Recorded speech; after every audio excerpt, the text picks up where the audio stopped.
Electronics की दुकान के अंदर जाकर राज ने वसीम के लिए नई सिम और फोन खरीद लिया।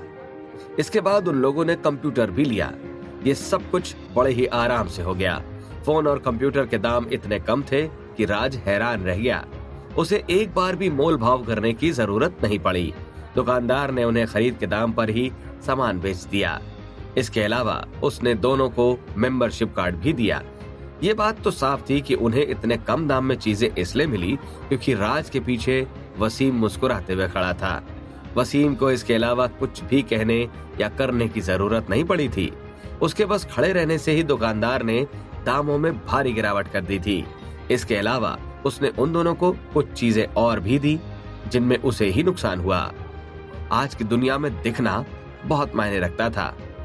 राज ने थोड़ा सोच विचार किया और फिर वसीम के साथ कुछ और सामान लेने का मन बनाया।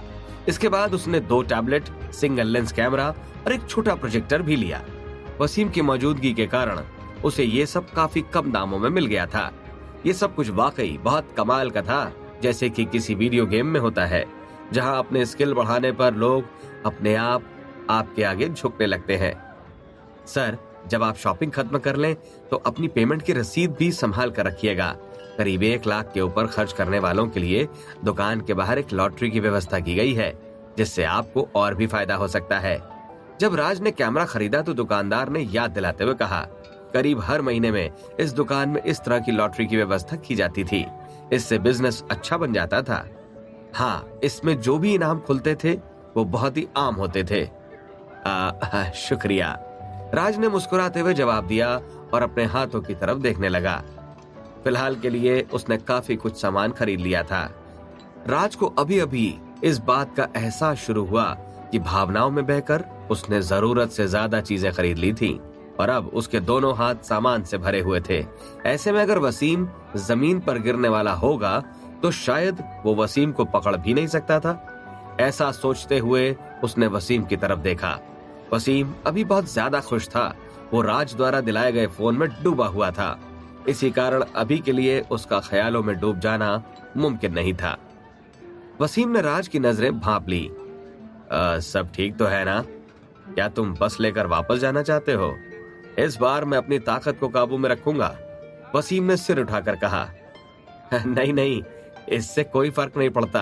अभी तो मैं थोड़ा और पैदल चलना चाहता हूँ। चलो दूसरी रोड पर चलते हैं, राज ने आम ढंग से कहा। अब वो किसी भी हाल में वसीम के साथ बस में नहीं जाना चाहता था। अच्छा ठीक है, वसीम ने जवाब दिया। वसीम अच्छे दिल का व्यक्ति था। इसके अलावा वो नौजवानों की बातों की इज्जत करता था। वसीम के बारे में लमकड़ की कही एक एक बात एकदम सही साबित हो रही थी। दुकान के बाहर निकलकर वो दोनों लॉटरी वाली जगह पर आ गए। राज ने उन्हें रसीद दिखाई। उन लोगों ने करीब 2 लाख रुपए खर्च कर दिए थे, इसलिए उनके पास 2 बार लॉटरी निकालने का मौका था। आप यहाँ पर अपनी लॉटरी निकाल सकते हैं, एक लड़के ने मुस्कुराते हुए राज से कहा। लॉटरी काफी पुराने ढंग की थी और उसमें स्क्रैच कार्ड थे। वसीम राज को बहुत ही उतावले ढंग से देख रहा था। लॉटरी निकालने में मेरी किस्मत जोरदार है, अब देखो मेरा कमाल, राज ने अपने हाथों में फूंक मारते हुए कहा। उसने एक स्क्रैच कार्ड उठाया और उसे घिसने लगा। लॉटरी वाला लड़का देखने के लिए थोड़ा करीब आया। मुबारक हो, आपको कंसोलेशन प्राइज मिला है, थोड़ी देर के बाद उसने कहा। फिर उसने एक छोटा सा टेडी राज को दे दिया। आज मेरी किस्मत शायद अच्छी नहीं है। सीनियर वसीम, आप कोशिश करना चाहेंगे? राज ने बेमन से मुस्कुराते हुए कहा। हाँ हाँ बिल्कुल, वसीम ने मुस्कुराकर कहा। उसने भी राज की तरह अपने हाथों में फूंक मारी और डिब्बे में से स्क्रैच कार्ड निकालने लगा। एक स्क्रैच कार्ड निकालकर उसने उसे घिसना शुरू किया। एक बार फिर लॉटरी वाला लड़का करीब आया और देखने लगा। मुबारक हो, आपको खास पुरस्कार मिला है। ये 1 लाख रुपए का नया लैपटॉप है। भाई साहब, आपकी किस्मत वाकई कमाल की है, इस लड़के ने कहा। शुक्रिया, वसीम ने लैपटॉप लेते हुए मुस्कुराकर कहा। वसीम की ये मुस्कान पूरी दुनिया में सबसे सुंदर मुस्कान थी, जिसे देखकर वो लड़का हैरान रह गया। आपका स्वागत है, उस लड़के ने बेवकूफों की तरह हंसते हुए कहा। वो अपना हाथ उन लोगों के जाने के बाद भी एक तरह से ही हिलाता रहा। थोड़ी देर में उसे थोड़ा होश आया तो उसने देखा कि उसके दिल की धड़कन तेजी से चल रही थी। दूसरी तरफ पहाड़ी महारथियों के ग्रुप में, राज, क्या तुम ऑनलाइन हो? बाबा बैरागी ने पूछा। राज अभी बाहर था, इसलिए उसने जवाब नहीं दिया। लगता है वो सीनियर वसीम के साथ बाहर गया है। इससे मुझे याद आया कि वसीम को मेडिटेशन से निकले अब समय हो गया है, तो वो अजीब किस्मत अब अपना असर दिखा रही होगी, है ना? निशित ने कहा। अब तक उसने असर दिखाना शुरू कर दिया होगा। बाबा बैरागी ने सिर हिलाकर कहा। अच्छा है, क्या किस्मत है, निशित ने जलन और डर भरे भाव से कहा। हाँ, किस्मत। तो क्या तुम में से किसी ने राज को वसीम की रहस्यमयी किस्मत के बारे में बताया था? बाबा बैरागी ने पूछा। क्या आपने उसे नहीं बताया? निशित ने हैरान होकर कहा। मैंने उसे इस काम को करने के लिए नहीं फंसाया था, फिर मैं उसे कुछ भी क्यों बताऊंगा? बाबा बैरागी ने अपना पल्ला झाड़ते हुए कहा। लेकिन ग्रुप के एडमिन के नाते आपका इतना तो फर्ज बनता ही है ना? निशित ने कहा। ठीक है, मैं उसे फोन करके बताता हूँ। किसी के पास उसका नंबर है? मैं पिछली बार उसका नंबर सेव करना भूल गया था। थोड़ी देर बाद बाबा बैरागी ने कहा। हाँ, मेरे पास है, मैंने उसका फोन रिचार्ज किया था, मैं अभी भेजता हूँ, जन्मेजय ने कहा। दूसरी तरफ वापस लौटते हुए राज ने खाली रास्ते से जाना चुना। राज आगे आगे चल रहा था और वसीम उसके पीछे पीछे चलते हुए फोन चला रहा था। राज के हाथ सामान से भरे हुए थे। किस्मत से उसके पास अब ताकत की कोई कमी नहीं थी, वरना वो इतना सामान बिल्कुल नहीं उठा पाता। चलते चलते वो वसीम पर नजर रखता चल रहा था। तो मेरी तरफ ऐसे क्यों देख रहे हो? मैंने अपनी शक्तियां कम कर दी हैं, वसीम ने मुस्कुरा कर कहा। राज को इस तरह से अपनी तरफ घूरता देखकर उसे काफी अजीब लग रहा था। अरे कुछ भी नहीं, मुझे बस डर है कि आप रास्ता न भटक जाएं, राज ने कहा। ऐसा शायद ही हो, अभी तो मैं बस फोन के अलग अलग फीचर देखने में व्यस्त हूँ। इसके बावजूद भी मैं भटकूंगा नहीं, तुम चिंता मत करो, वसीम ने भरोसे के साथ कहा। ठीक है, जैसे ही हम वापस पहुंच जाएंगे मैं डिवाइस में आपकी आईडी डाल दूंगा ताकि आप भी ग्रुप में बात कर सकें, राज ने चलते हुए कहा। बढ़िया, वसीम ने मुस्कुराकर कहा। आखिरकार मैंने तुम्हें ढूंढ ही लिया जूनियर। छोटा चेतन ने अपना निशाना खोज लिया था। उसे जितनी जानकारी मिली थी उस हिसाब से राज पूरी तरह से अच्छे दिल का और गैर नुकसानदेह था। छोटा चेतन के निशाने के साथ साथ एक सुंदर आदमी और भी चल रहा था जिसके बारे में छोटा चेतन नहीं जानता था। वो दोनों आपस में बातें कर रहे थे। छोटा चेतन ने दोनों को ध्यान से देखा। राज ने अपने मन का दरवाजा खोल लिया था। इसके बावजूद भी उसकी कुंडलिनी की ताकत काफी कम थी, जबकि दूसरी तरफ छोटा चेतन को दूसरा आदमी आम इंसान लग रहा था। छोटा चेतन ने चारों तरफ देखा, वहां उन लोगों के अलावा और कोई मौजूद नहीं था, जो कि छोटा चेतन के लिए धमाकेदार मौका था। छोटा चेतन ने अपना मन बना लिया और उन दोनों की तरफ बढ़ गया। ये लड़के, अभी के अभी रुक जाओ, छोटा चेतन ने गुस्सैल ढंग से कहा। अब वो राज को कैद करने के लिए पूरी तरह से तैयार था। छोटा चेतन की आवाज आते ही राज ने मुड़कर उसकी तरफ देखा। एक ताकतवर आदमी दौड़ता हुआ उसकी तरफ आ रहा था। राज को पहले तो लगा कि क्या वो इसे जानता था, क्या ये हमसे बातें कर रहा है? वसीम ने मुड़कर पूछा। मुझे ऐसा नहीं लगता, मैं इसे नहीं जानता, राज ने जवाब दिया। अच्छा, वसीम ने सिर हिलाकर कहा। अभी वो लोग बातें ही कर रहे थे कि इतने में वसीम के दिमाग में कुछ आया और वो जमीन पर गिर गया। शायद फोन से ध्यान हटाने की वजह से उसका ध्यान बढ़ गया था। ये देखकर राज की आंखें खुली की खुली रह गई। राज कितनी भी तैयारी से चल रहा हो, लेकिन वो इसके लिए तैयार नहीं था। उसने कभी नहीं सोचा था कि सिर्फ सिर मोड़ने पर वसीम का ध्यान बढ़ जाएगा। ये इतनी जल्दी हुआ कि जब तक राज वसीम के पास पहुंच पाता, वसीम जमीन पर गिर चुका था। एक जोरदार धमाका हुआ, जैसे बिजली गिर गई हो। अब मैं गड्ढे में गिर जाऊंगा, राज ने मन ही मन सोचा। चारों तरफ धूल उड़ रही थी। वसीम जहां पर गिरा था वहां 30 मीटर का गड्ढा हो चुका था। राज भी उसी गड्ढे में गिर चुका था। उसने खुद को झटकाया। किस्मत से उसे कोई खरोच नहीं आई थी। उसे लगा कि जैसे आखिरी मौके पर वसीम ने उसकी सुरक्षा की थी। जैसे ही धूल नीचे हुई, वसीम ऐसे उठकर आया जैसे उसे कुछ हुआ ही ना हो। फिर उसने खुद को झटकाया, लेकिन उसके शरीर पर धूल का एक कण भी नहीं था। अरे आखिर में गिरा कैसे? राज, क्या तुम ठीक हो? वसीम ने पूछा। मेरी किस्मत अच्छी है कि मुझे कुछ नहीं हुआ, यहाँ तक कि हमारा सामान भी ठीक है, राज ने जवाब दिया। लेकिन तभी राज को ध्यान आया कि जो आदमी उन्हें बुला रहा था, आखिर उसका क्या हुआ। राज ने अपनी आंखें खोलकर चारों तरफ देखा। छोटा चेतन राज की तरफ पूरी रफ्तार से दौड़ रहा था, इसलिए वो भी गड्ढे में गिर चुका था। हालांकि वो गड्ढे के किनारे पर ही था और उसे कोई गहरी चोट नहीं आई थी। फिर उसने जब वसीम और राज की तरफ देखा तो उसका गला सूख गया। अभी उसका दिमाग एकदम खाली हो चुका था और उसे कोई ख्याल तक नहीं आ रहा था। थोड़ी देर बाद उसने हिम्मत जुटाकर खुद को खड़ा किया। अब वो गड्ढे से बाहर निकलना चाहता था। माफ करना, क्या तुम अभी मुझसे बात कर रहे थे? ये कितना अजीब था ना। लगता है धरती अब हमारा बोझ नहीं सह पा रही। किस्मत से किसी को चोट नहीं आई, राज ने पूछा। लेकिन छोटा चेतन बेवकूफ नहीं था। उसने साफ तौर से ये देखा था कि ये सब उस सुंदर आदमी के गिरने से हुआ था। भले ही छोटा चेतन मन में राज को गालियां दे रहा था, लेकिन बाहर से उसने खुद पर काबू रखा। मुझे माफ करना, मुझे कोई गलतफहमी हो गई थी। मैंने जब तुम्हें पीछे से देखा तो मुझे लगा कि मेरा दोस्त जा रहा है, लेकिन जब तुमने मुड़कर देखा तो मुझे इस बात का एहसास हुआ कि मुझसे गलती हो गई है। मैंने तुम्हें अपना दोस्त समझ लिया था। अब मैं चलता हूँ। मुझे लगता है ये जगह अभी भी खतरे से खाली नहीं है, छोटा चेतन ने कहा। इससे गलतफहमी हो गई थी, राज ने मन ही मन सोचा। उसे इस आदमी में कुछ गड़बड़ समझ आ रही थी। राज, चलो गड्ढे से बाहर निकलते हैं। मुझे समतलीकरण का मंत्र पढ़ना होगा, वसीम ने कहा। इसकी जरूरत नहीं है, हमें यहाँ से निकलना चाहिए। लोग तो यही सोचेंगे कि जमीन धंस गई है, राज ने कहा। भले ही वो लोग सुनसान इलाके में थे, लेकिन इतने जोरदार धमाके से आसपास के लोग वहां कभी भी आ सकते थे। ऐसे में यहाँ थोड़ी देर रुकना भी खतरे से खाली नहीं था।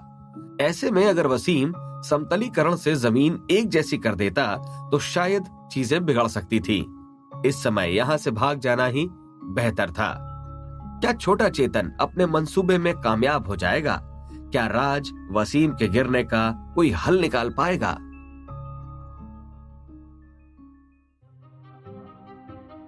वापस जाते हुए राज सोच में डूबा हुआ था। उसे उस आदमी में कुछ तो गलत समझ आ रहा था। उसे उस आदमी के जादूगर होने पर शक हो रहा था। शल्य के घर आने पर राज ने देखा कि टफी अभी भी अपनी ऑनलाइन पत्नी के साथ गेम खेलने में व्यस्त था। हालांकि उसने अभी तक वीडियो कॉल नहीं किया था और वो राज के वापस आने का इंतजार कर रहा था। वो चाहता था कि राज ही उस लड़की से बात करे। वसीम का कंप्यूटर चालू करने के बाद राज ने उसमें कुछ जरूरी प्रोग्राम डाल दिए। इसके बाद उसने वसीम की डिवाइस से पहाड़ी महारथियों से जुड़ना बेहतर समझा। सीनियर, आप अपना खुफिया नाम क्या रखना चाहते हैं? राज ने पूछा। वसीम, मुझे यही नाम पसंद है, वसीम ने जवाब दिया। ठीक है। राज ने सारी जानकारी डालकर वसीम की डिवाइस को पहाड़ी महारथियों से जोड़ दिया। अब बस बाबा बैरागी के रिक्वेस्ट एक्सेप्ट करने की जरूरत थी। जब वसीम और राज आपस में बात कर रहे थे, तभी राज का फोन बजा। हेलो, कौन? राज ने फोन उठाकर कहा। हेलो राज, मैं बाबा बैरागी बोल रहा हूँ। क्या तुम अभी फ्री हो? बाबा बैरागी ने हंसकर कहा। हाँ बिल्कुल सीनियर, मैं आपसे ही बात करने की सोच रहा था। मैंने सीनियर वसीम को पहाड़ी महारथियों से जोड़ दिया है। आप जब भी ऑनलाइन आए उन्हें जोड़ लीजिएगा, राज ने मुस्कुराते हुए कहा। ठीक है, मैं अभी ऑनलाइन जाता हूँ। क्या वसीम तुम्हारे साथ है? बाबा बैरागी ने पूछा। हाँ, मैं उनके कंप्यूटर में कुछ जरूरी प्रोग्राम डाल रहा था, राज ने जवाब दिया। बहुत बढ़िया, मैं अभी वसीम को ग्रुप से जोड़ता हूँ। इतना कहकर बाबा बैरागी ने फोन रख दिया। अरे सीनियर, आपने तो बताया नहीं कि आपने फोन क्यों किया था, राज ने जल्दी से कहा। लेकिन बाबा बैरागी फोन रख चुका था। राज की समझ ही नहीं आया कि बाबा बैरागी असल में क्या चाह रहा था। तभी वसीम के डिवाइस में नोटिफिकेशन आया कि वो पहाड़ी महारथियों से जुड़ चुका है। आपको पहाड़ी महारथियों से जोड़ लिया है, क्या आप कोई निकनेम भी इस्तेमाल करना चाहेंगे? राज ने पूछा। सोचने दो। वसीम ने ग्रुप में थोड़ा ऊपर नीचे स्क्रॉल किया और जादूगर वसीम अपने निकनेम के लिए चुना। इसके बाद वसीम के लिए पहाड़ी महारथी पूरी तरह से खुल गया। वसीम, तुमने नया लेवल हासिल कर लिया क्या? बाबा बैरागी ने पूछा। सीनियर, मुबारक हो, जन्मेजय ने कहा। इसके बाद एक के बाद एक महारथी आते गए और वसीम को मुबारक देते गए। हाँ, ये तो करीब 100 साल पहले ही हो गया था, वसीम ने मुस्कुराकर जवाब दिया। 100 साल पहले? इसका मतलब है लेवल बढ़ जाने के बाद भी तुम 100 साल तक मेडिटेशन करते रहे? बाबा बैरागी ने अपने माथे का पसीना पोंछते हुए कहा। इतना तो बाबा बैरागी को साबित हो ही गया था कि वसीम को यूं ही मेडिटेशन के पागल नहीं कहते थे। सीनियर, आपके सामने तो मैं नतमस्तक हूँ, निशित ने कहा। ग्रुप में मानो बाहर जैसी आ गई। वसीम 1-2 रिप्लाई करके खुद को चैट के ऊपर रखने की कोशिश कर रहा था। जितनी बार भी मेडिटेशन करके बाहर आता था, उतनी बार जादुई और इंसानी दुनिया काफी बदल जाती थी। उसके लिए सब कुछ अनजान हो जाता था। बस उसके कुछ जान पहचान वालों के कारण ही वसीम का अस्तित्व था। टफी, तुम्हें तोहफा चाहिए?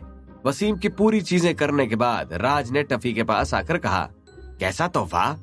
टफी ने हैरान होकर राज की तरफ देखते हुए कहा। देखो देखो देखो, तुम्हें ये चाहिए? राज ने लॉटरी में जीते लैपटॉप को निकालते हुए कहा। वसीम के पास नया कंप्यूटर था, इसलिए अब इस लैपटॉप का कोई इस्तेमाल नहीं था। टफी ने राज को थोड़ी देर घूरा और फिर उसकी जुबान बाहर आ गई। अब बताओ भी, तुम्हें मेरी मदद चाहिए ना? टफी ने कहा। मुझे यही उम्मीद थी, तुम वाकई होशियार हो। हाँ, मुझे तुम्हारी मदद चाहिए, लेकिन ये तुम्हारे लिए कोई बड़ी बात नहीं होगी। यहाँ वापस आते हुए मुझे एक अजीब आदमी मिला।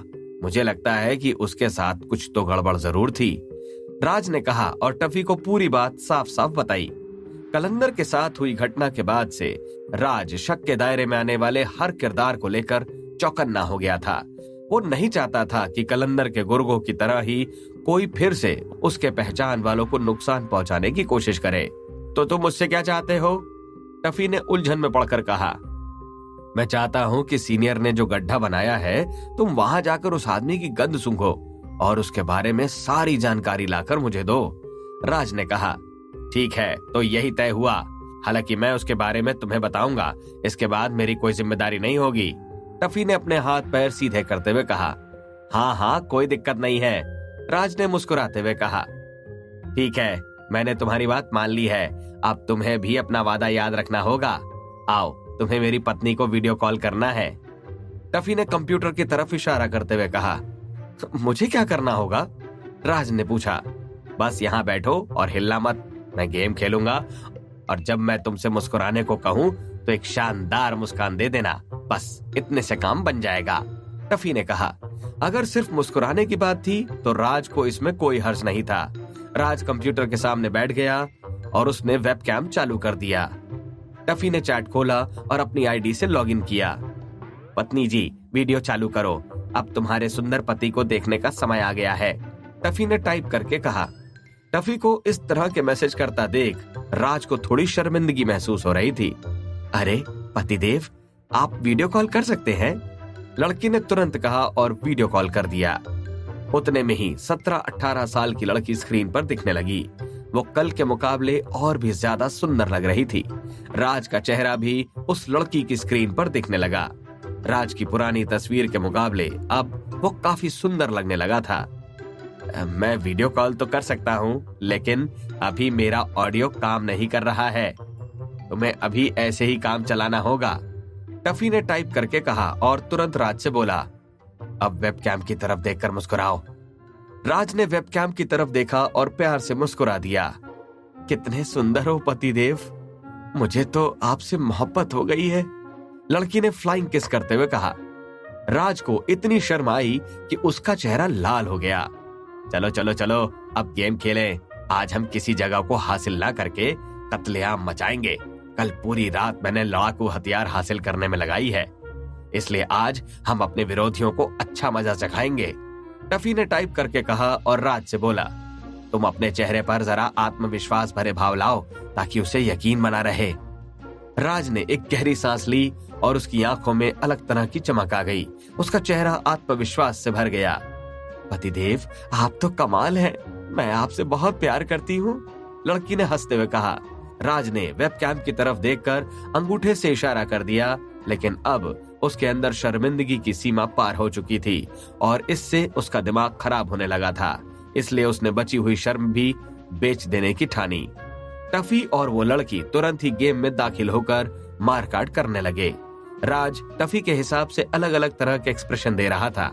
राज को ऐसा लग रहा था जैसे वो कोई हीरो बनने की राह पर था। जब वो फ्री होता तो अपना फोन निकालकर खबरें देखने लगता। तभी उसे एक खबर मिली। दिल दहला देने वाली खबर। इलेक्ट्रॉनिक शॉपिंग सेंटर के पास वाली सड़क पर करीब 30 मीटर बड़ा गड्ढा मिला। लोगों के मुताबिक एक जोरदार धमाके की आवाज के बाद धरती धंस गई। हम सभी स्टूडेंट से कहेंगे कि इस खबर पर ध्यान दें और रास्ते पर ध्यान से चलें। यह खबर राज की स्कूल के पोर्टल पर भी आ चुकी थी। राज को उम्मीद थी कि सरकार इस मामले में कोई ठोस कदम उठाएगी। इसके बाद राज स्कूल के पोर्टल पर बाकी खबरों को देखने लगा। नीचे जाते जाते किसी ने पोर्टल पर एक वीडियो डाला था जिस पर राज की नजर पड़ी। उसके साथ लिखा था, मुझे तो शुरू में बहुत हंसी आई। हमें कल एक जोरदार कुंग फू का नजारा देखने मिला जिसे देखकर अपनी हंसी रोक पाना नामुमकिन था। आप भी अपनी जिम्मेदारी पर ही वीडियो देखें। कल रात मैं अपनी मम्मी के साथ एक फंक्शन पर गया था। यह हमारी कंपनी के साथी के स्वागत के लिए रखी गई पार्टी थी। उसमें हमारे साथी ने शराब थोड़ी ज्यादा पी ली और तब उसने हमें कुंग फू दिखाने का मन बनाया। वो जब अपनी बेटी के स्कूल में कंपटीशन देखने गया था तब उसे ये कुंग फू किसी जानकार ने सिखाया था। अब आगे सब कुछ वीडियो में ही देखे तो बेहतर होगा। राज ने जब आखिरी बात पर ध्यान दिया तो उसे किसी का चेहरा पहले ही सामने झूलने लगा। इसके बाद राज ने वीडियो चला लिया। एक लंबा चौड़ा आदमी स्क्रीन पर दिखने लगा। आज मैंने जी भर के पी है। आज मैं आपको कुंग फू का नमूना दिखाऊंगा। मैं अभी हाल ही में अपनी बेटी के स्कूल के एक स्पोर्ट्स इवेंट्स के दौरान गया था। वहां पर मेरी मुलाकात एक जानकार से हुई। काफी मिन्नतें करने के बाद उस जानकार ने मुझे एक पुरानी कुंग फू टेक्निक सिखाई। इतना कहने के बाद उस आदमी ने अपने हाथ जोड़कर सभी को नमस्कार किया और कुंग फू के अजीब ढंग से हाथ पैर चलाने लगा। देखने वाले सभी लोग ये अजीब कुंग फू देखकर बड़ी मुश्किल से अपनी हंसी रोक पा रहे थे और जब उनसे नहीं रहा गया तो अपना ध्यान बांटने के लिए उन्होंने खड़े होकर ताली बजाना बेहतर समझा। इन तालियों के बीच उन सभी ने अपनी हंसी को भी दबा लिया। राज ने यह वीडियो देखने के बाद अपना चेहरा शर्म से छुपा लिया। अब वो इस वीडियो को और नहीं देख सकता था। वो इस आदमी को अच्छी तरह से पहचान गया था। ये जोसेफ था जिसने जबरदस्ती राज से कुंग फू सीखने की मिन्नतें की थी। राज स्कूल की खाली बिल्डिंग में हमेशा की ही तरह अपनी टेक्निक की प्रैक्टिस करने गया था, लेकिन उस दिन स्पोर्ट्स इवेंट का आखिरी दिन होने के कारण सभी बच्चों के माँ बाप भी आए हुए थे। जब राज खाली बिल्डिंग में प्रैक्टिस कर रहा था तभी जोसेफ नाम का एक आदमी वहां पहुंचा।